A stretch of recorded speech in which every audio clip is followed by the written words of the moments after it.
Welcome back to the channel where timeless stories meet today's questions. In this episode, we continue our journey through Animal Farm, George Orwell's sharp and symbolic novel from 1945. In Chapter 2, the animals begin to organize themselves in the wake of Old Major's death.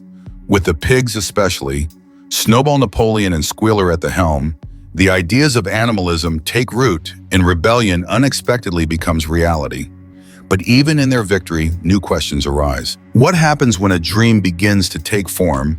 Who decides what freedom means and who benefits from it?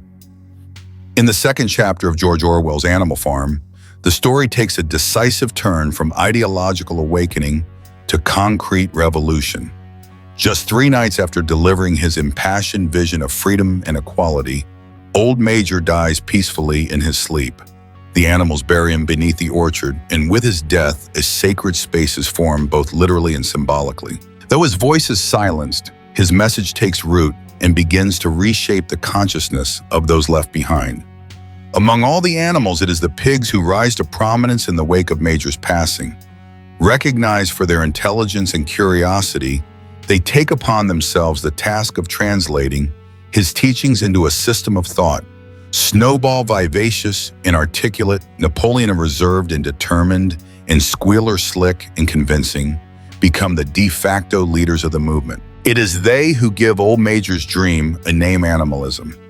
Animalism is initially met with confusion, skepticism, and even resistance. While some animals, particularly Boxer and Clover, show enthusiastic, if simple-minded support, others voice doubts. The white mare Molly asks if she'll still have sugar and ribbons, tokens of her vanity and dependence on human pampering. Her questions betray a deeper truth. Not all members of an oppressed class are willing to sacrifice comfort for freedom. Another challenge comes from Moses the Raven, Mr. Jones's tame pet. Moses spins seductive tales of Sugar Candy Mountain, a paradise beyond the clouds where animals go when they die. His stories serve as opiates, comforting distractions from the harsh reality of labor and suffering.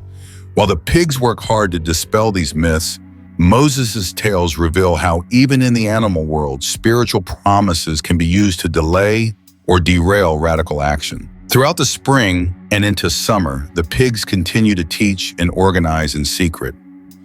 Meanwhile, the conditions under Mr. Jones worsen. Once a competent farmer, Jones has fallen into alcoholism and despair following a failed lawsuit. The farm deteriorates, fences rot, fields lie unplowed, and the animals go hungry. The final trigger comes when on Midsummer's Eve, Mr. Jones gets so drunk in the nearby village that he fails to return until midday the next day. His men, lazy and indifferent, milk the cows, but forget to feed the animals. That evening, still unfed and growing desperate, the animals revolt not with strategy but instinct. A cow breaks open the store shed door with her horn, and the rest follow Jones and his men, respond with whips. But the animals, long oppressed, starved, and roused by memory, fight back with a fierce unity. They kick, bite, and charge, overwhelming the humans with sheer force. Within moments, the farm is reclaimed. Jones and his men flee in terror. The rebellion has begun and astonishingly has succeeded. In the hours that follow, the animals can hardly believe their victory. They race across the farm to confirm its emptiness and then begin the work of symbolic cleansing. The harness room is looted. Bits, reins, whips, chains, and cruel instruments used for castration are either burned or discarded. Snowball declares that ribbons are the mark of a human being and insists that all animals should go naked.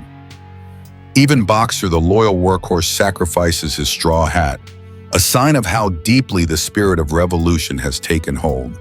Their joy is infectious. That night they sing, "Beasts of England," 7 times in unison. They sleep soundly and wake at dawn with a new sense of ownership and purpose. They climb a knoll overlooking the farm, and with awe in their eyes proclaim the land theirs. It is the first true moment of freedom they have ever known. Now begins the creation of a new order. The pigs reveal that they had secretly taught themselves to read and write using an old children's book they found discarded. Snowball, with Squealer and Napoleon beside him, paints out Manor Farm from the front gate and writes Animal Farm in its place. This symbolic renaming marks a departure from oppression and a step towards self-determination. With solemnity, they gather all the animals to read aloud the 7 commandments principles designed to ensure equality, justice, and moral integrity. Whatever goes upon 2 legs is an enemy. No animal shall wear clothes. All animals are equal. These tenets are received with unanimous agreement, even by those who can't read. The animals believe wholeheartedly in this new code. It will guide them in every decision. It will protect them from ever returning to the old ways. But even on this hopeful morning, Orwell plants a seed of doubt. The pigs, now administrators of the revolution, take on new roles. They begin managing tasks, issuing orders, and unnoticed by the others, occupying a special place in the hierarchy. Before they begin the day's labor, 3 cows are found to be in pain, having not been milked for 24 hours. The pigs step in, using their trotters with surprising skill to relieve them, producing 5 buckets of rich, creamy milk. When one of the animals innocently asks what will happen to the milk, Napoleon immediately diverts the question. Never mind the milk, comrades. The harvest is more important. He sends everyone to the fields. When they return at dusk, the milk has vanished. No one speaks of it. No one asks again. But the reader knows Orwell's brilliance lies in this subtle moment. It is a whisper of corruption, a foreshadowing of betrayal. The revolution has succeeded, but the revolutionaries have already begun to reap their reward. In this chapter, Orwell masterfully blends the joy of liberation with the first shadows of new tyranny.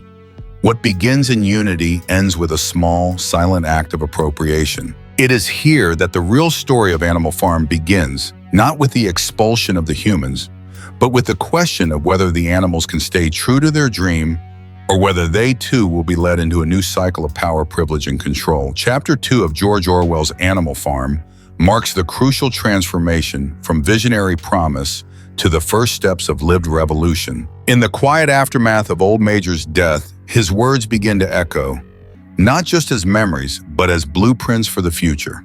A new ideology. Animalism is born from his teachings, reshaped by those who survived him, especially the pigs. While the animals taste freedom for the first time, Orwell gently layers each scene with foreshadowing and warning. The chapter is not simply about seizing power. It is about what happens next, who holds it, how it is used, and how quickly ideals can fade in the shadow of ambition. The first lesson unfolds in the rise of new leadership.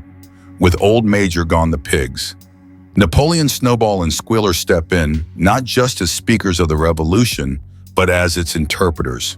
They are the ones who gather at night, educate the animals, and inscribe the 7 commandments on the barn wall. But even as they speak of equality, they quietly begin accumulating authority. It is the pigs who take charge of the education, the food, and most importantly, the truth. As the narrator notes, after the cows are milked, the milk had disappeared. The animals ask about it once Napoleon responds. Never mind the milk, comrades, and the matter is dropped. No one questions him further. In this silence, Orwell plants a powerful symbol leadership that begins as service can slip quietly into privilege. In 25, when political transitions and corporate takeovers often promise renewal, we must ask who is leading and for whose benefit. True leadership is not built on vision alone, but on accountability, transparency, and the willingness to share the fruits of change. The second insight concerns the nature of revolution itself. The rebellion, when it arrives, is spontaneous. Driven by hunger and exhaustion, the animals rise not with strategy, but with desperation. And they succeed. The farm is theirs. Joy erupts. Chains are burned. Symbols of human control are destroyed. But even in this moment of victory, the cracks appear. There is no structure, no plan, no discussion about how to distribute resources or safeguard ideals. Instead, work begins immediately, and the missing milk is forgotten. In the modern world, many movements start with fire, emotional calls for justice, climate action, or equity. But without systems to preserve values, emotion fades and power may fall into the hands of the few. Orwell reminds us real freedom is not won with feeling alone. It must be protected with reason, built with laws, and kept alive through daily effort. Then comes the quiet tragedy of blind loyalty. Boxer and Clover. The faithful workhorses are the heart of the farm. Strong, honest, and utterly devoted. They never question Boxer's mantra. "I will work harder" is inspiring but also deeply troubling. His trust is absolute. He believes that Napoleon, like all the pigs, is working for the good of all. But Orwell paints a cautionary picture. Loyalty without thought becomes obedience, and obedience in the hands of the wrong leaders becomes complicity. In our present time, many people fall into similar patterns, not out of malice but fatigue. Social media algorithms, political slogans, and influencer culture. Reward agreement over reflection. Orwell asks that we resist the easy path. He urges us to think, to question, and to never let our sense of duty replace our responsibility to ask why. This leads us to Orwell's exploration of language and propaganda. Squealer is not strong like Boxer or clever like Snowball, but he is essential. With his smooth voice and persuasive manner, he convinces the animals to trust every decision the pigs make. He could turn black into white, they say. He is the mouthpiece of power, the one who shapes perception, and he does it so well that no one notices how the truth is being twisted. In 25, we live in a world overflowing with information, but not all of it is honest, from artificial intelligence to curated content. Truth is often edited, distorted, or manufactured. Orwell's warning is clear: beware the voice that explains too smoothly. Learn to listen, not just to what is said, but to who is speaking and why. Language is a tool. In the right hands, it can liberate. In the wrong hands, it can control. Finally, Orwell addresses the danger of misplaced faith through the figure of Moses, the tame raven. Moses does not work. He does not fight, but he offers a story, a tale of Sugar Candy Mountain, a paradise in the sky where all animals go when they die. The pigs reject his message, but some animals still listen. Why? Because the story is comforting. It requires no action, no sacrifice, no doubt. It promises peace, not now, but later.